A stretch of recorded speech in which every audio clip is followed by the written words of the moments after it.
હા, મજામાં હશો. જય માતાજી. આજનો બ્લોગ અત્યારે શરૂ કરું છું.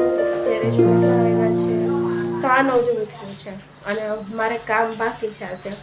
દર વખતે એમ કહું મારે કામ થઈ ગયું છે, આજે મારે કામ બાકી છે. મારે ખાલી કામમાં શું થયું, પાણીનો ગોરો ભરાણો છે, વાસણ ઉટકવાના છે અને કપડાં ધોવાના છે. સુકાવાના પણ બાકી છે અને સંજારી પોતા તો બાકી જ છે. જો બધું હજી સરખું કરવાનું બાકી છે. એમને પડ્યું છે. હજી કાલના કપડાં સુકાણા નથી અને હજી મારે કન્ટિન્યુ વરસાદ તો ચાલુ જ છે. હવે આજના કપડાં ક્યાં સુકવવા એ ઉપાધિ થાય છે. હવે તો આપણે બાથરૂમમાં કપડાં નીચવી રાખી દઈશું એટલે બધા નીકળી જાય પછી ઘરમાં સુકવવાનું થશે. એવું છે તકલીફ વરસાદના લીધે.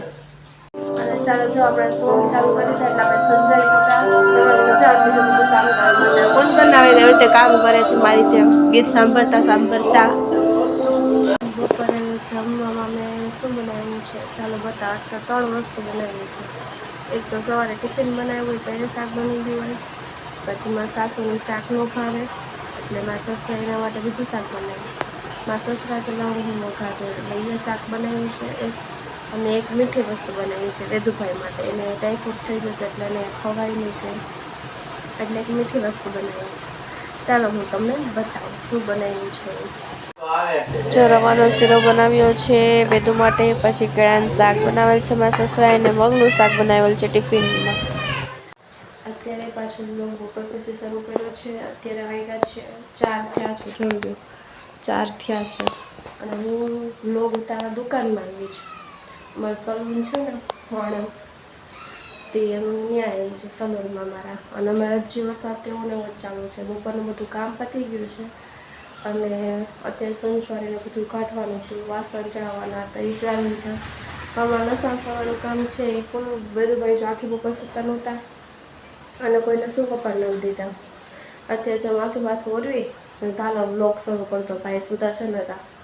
અત્યારે રીત સૂઈ ગયો 4 વાગે સૂતો. હવે રાતે આપણો શું થાય એ જોવાનું. હવે રાત તો કદાચ જાગે મોડો સૂવે અને કાં પછી 2 વાગ્યા લગીને આપણે જાગવાનું એવું થશે. હવે જોઈએ શું થાય રાતે.